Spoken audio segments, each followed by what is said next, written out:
Halau, Allah Akbar. Garbė Alachui. Tai norėjau pasakyti.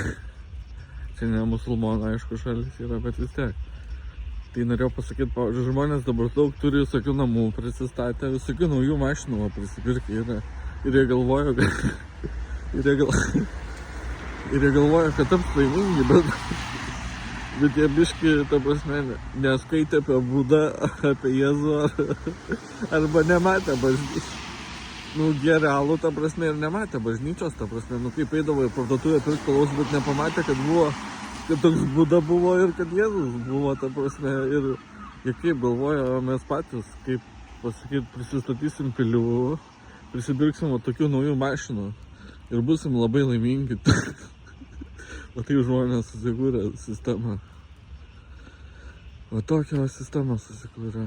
Ir mes matom labai laimingi žmonės, labai, kaip pasakyti, nuotaika gera, juokiasi labai, ir darbe gerai elgiasi, ir politikai labai geri, ta prasme viskas labai gerai.